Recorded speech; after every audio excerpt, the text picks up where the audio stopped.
Mula sa mga ordinaryong tao hanggang sa mataas na posisyon, minamahal, nasumpungan sila ng Diyos na hindi sila naging tapat. Amen? Dahil sa, kung babasahin natin dyan, minamahal, hindi naging tapat ang mga Israelites sa kanilang pagbibigay. Yung kanilang inihahandog, hindi nila isinasaayos. Amen? Hallelujah. Yung kanilang handog ay hindi nila ipinagbubuti, minamahal. Basta nakapaghandog sila, hindi nila tinitingnan yung kanilang handog. Amen? Kung maayos ba, minamahal. Ang kanilang gawa, hindi nila pinagbubuti. Kaya dyan sa Malakias, minamahal, in-expose sila ng Diyos. In-expose ng Diyos yung corruption. Amen? Hallelujah, minamahal. Sa time na yan, minamahal, nung nagbalik ang mga Israelites sa Jerusalem, minamahal, doon, hallelujah, nakita, minamahal, na mula sa mataas, minamahal, na katungkulan hanggang sa ordinaryong tao, minamahal. Sabi nga, faithless silang lahat. Amen? Hallelujah. Mula sa ruler, sila hindi naging tapat. Imagine nyo naman yung ruler na hindi pa naging matuwid. Amen? Yung mismong ruler na minamahal, hallelujah, hindi naging matuwid sa harapan ng Diyos. Kaya pati yung mga tagasunod, minamahal, amen, hindi sila nagsisunod. Kaya doon sila nasumpungan ng Diyos na kahit dahil sa kanilang pag-iwan, sa kanilang pag-ibig, unang pag-ibig sa Diyos, minamahal, kahit yung pagbibigay nila ng ikapo at handog, iniwan din nila. Amen?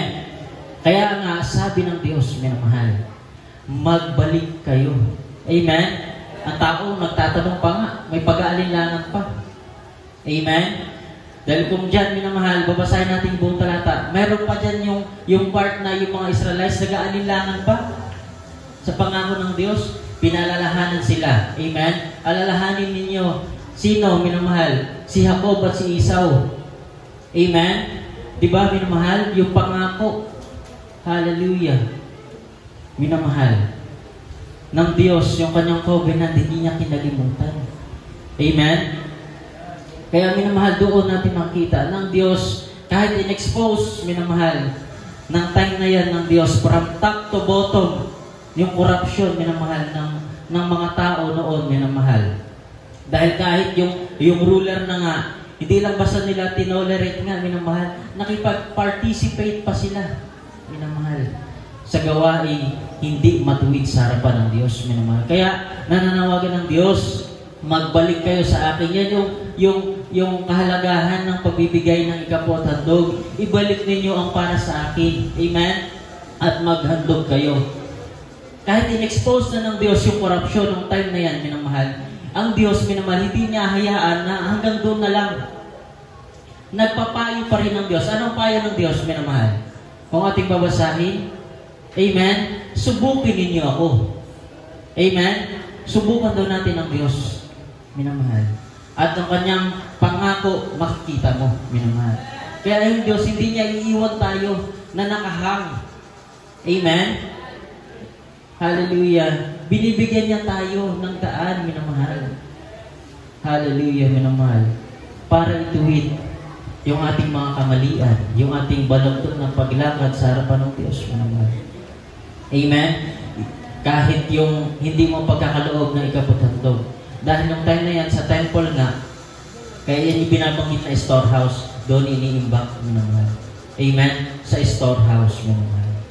Hallelujah. Kaya, kung saan ang ating storehouse, minamahal, doon natin iimbak, minamahal. Amen? Hallelujah. Yung ating ipinagkakaloob na ikapo at handog. Palakpakan natin ang Diyos. Kaya huwag tayo matulad doon, minamahal. Amen? Halimbawa na ngayon sa Biblia, minamahal, para hindi na natin daanan pa yun. Hallelujah, minamahal. Ang payo ng Diyos yung ating sundan. Amen? Yung ating pakinggan, minamahal.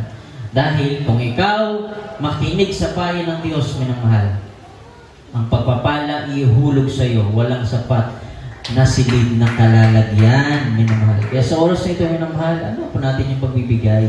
paalala lang po, minamahal. Kasi nung unang panahon pa, minamahal, hallelujah, meron ng corruption. Kaya kung hindi ka nagkakaloob na ikaputhandog mo, maaari tawagin ka rin corrupt.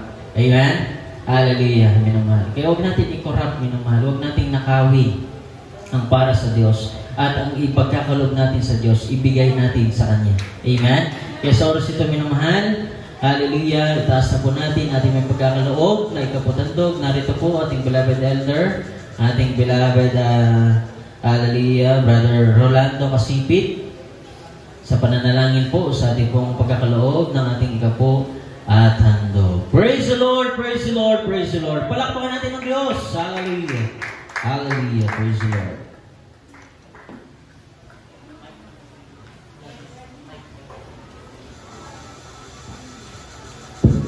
God bless you, beloved preacher. David Alip, tayo manalangin sa pagkakaloob. Hallelujah, praise the Lord. Amang banal, makapangyarihan sa lahat, sa pangalan mo, aming pinakamamahal na Panginoon Jesus, sa paunang panalangin ng aming minamahal at ginagalang na Pastor Will Distrada Almeida, narito man po kami, hallelujah, sa pagkakaloob ng aming mga ikaputhandog, hallelujah. Pagpalain mo ang masaya at matatapat na nagbibigay sa iyo, Panginoon, hallelujah, at ibalik mo ito ng makalibong beses na pagpapala, hallelujah. At doon sa hindi pa natututo, turuan mo sila, Panginoon, hallelujah, upang sila rin makinabang sa pagpapalang ito at upang sila rin maiwas sa sumpa sa mga nakakalimot sa iyo. Hallelujah, praise God.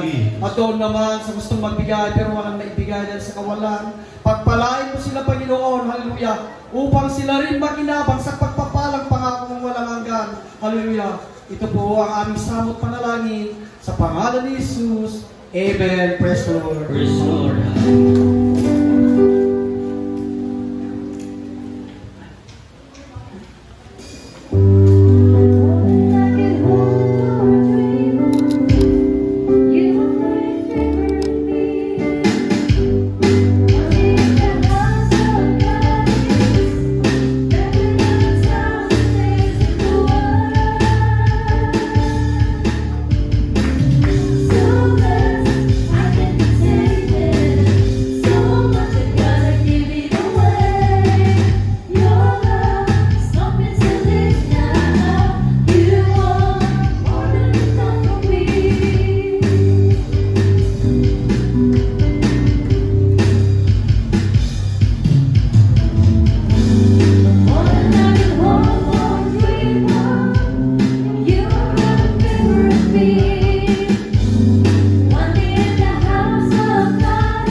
Everybody shout, praise the Lord! God bless you sa ating beloved singer.